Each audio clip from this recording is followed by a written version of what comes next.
Hi everybody, this is Michael Butterman, and I wanted to share with you today just some thoughts about a piece of music that I love. This is not a message about any kind of upcoming concert or any orchestra, but rather just a piece of music that has been on my mind, and I wanted to share it with you. And there is a link to a recording of this piece on YouTube that you can click after you see this video. It's only about 5 minutes long, and the piece is by Brahms, whose music is, in my opinion, the perfect synthesis of intellect and emotion, of head and heart in music. When I hear his music, I love it. It is beautiful, it is affecting, and yet then when I take the next step and I look at his music on the printed page, I begin to see the incredible structure, the complexity, the rigor with which he has put together this thing of immense beauty. Something that I am not consciously aware of as I'm hearing it, at least not initially. But then once I do learn and look at what is going on, it allows me to hear it in a new way and with a deeper appreciation, so that I'm, all the synapses are firing, not just the emotional circuits, but the intellectual ones as well. It's what, to me, great music does, and Brahms' music does that for me more than anyone else's. So this piece is an early work of his. He wrote it when he was just 23 years old. It's called Geistliches Lied, Sacred Song, and it has a German text by the 17th century poet and physician Paul Fleming, which begins, Lass dich nur nichts nicht dauern mit Trauern, which translates as let nothing trouble you with grieving, and goes on to essentially, if I were to paraphrase, which I will, say that we ought not to be concerned about little things day to day that may bother us, that may seem like a big deal somehow. It's in God's hands. Give it over to him. And maybe that's why the piece has been on my mind lately. It's just been sort of going through my head for the past several days. It's a beautiful work, but I think probably the text has something to do with it as well. What first draws you to it is the end of it, the Amen, which is surpassingly beautiful. I remember I had a teacher named Paul Traver who recalled conducting this work when he was a grad student at Stanford and having this incredible piece, the sound of the Amen echoing through that beautiful memorial chapel at Stanford, if you know that space there. And so I think of him every time I hear this piece, or actually I haven't conducted this piece in about 30 years actually. But the end of it is gorgeous. It has a pedal, oh by the way, it's for chorus and organ. So the organ begins with a low E flat, which we call in this case a pedal chord, it's just something that gets sustained. And then the basses of the chorus come in with a seventh, which then resolves. And then the altos come in, and it goes on.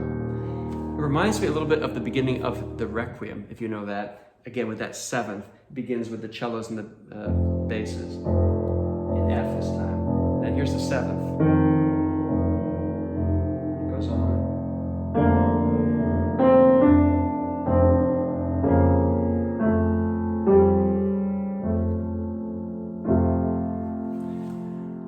So at the end of the Amen, we have a series of, I guess you would call them, it's just a sequence, some suspensions between the upper voices of the chorus and the lower voices down here. Again, all sustained on Ah of Amen.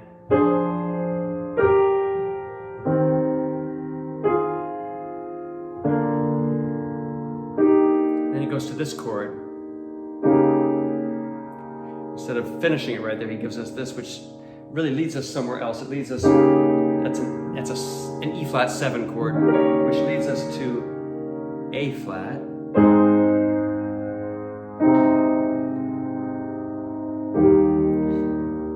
Which he uses to get us back to E flat. So A flat to E flat.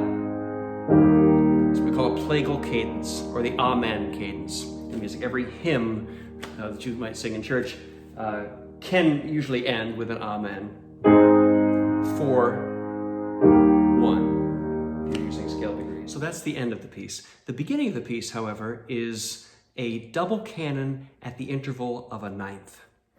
So a canon, you probably know, is essentially, a round is a type of canon, like Frère Jacques, which you know.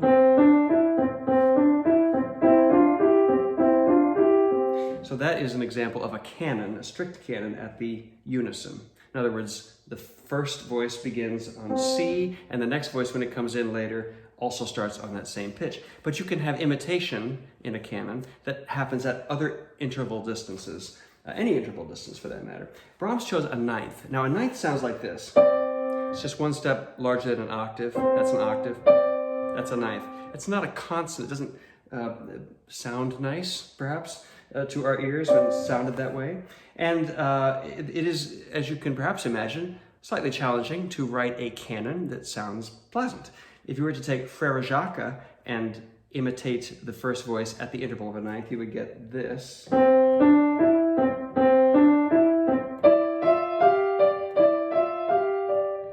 Which is interesting.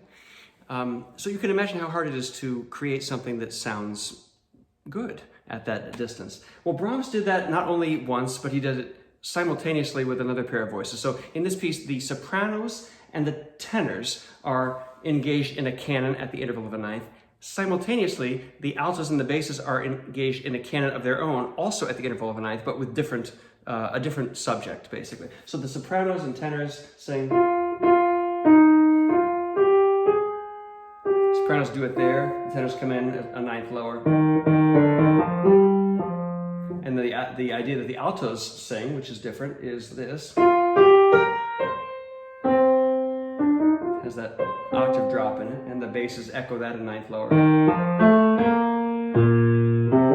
So if you put them together then, these two canons simultaneously, this is just the vocal parts now, not the organ, which is also part of this, but it would sound like this.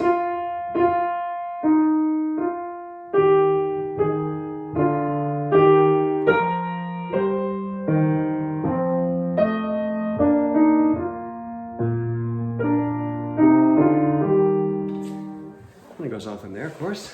So that is happening while this beautiful text is being sung, again, at different times by the different voices. There's that section, there's kind of what you would call a B section, I suppose, and then a return to this main theme again with some different text, but all kind of getting the same basic idea across. It's a work that I love.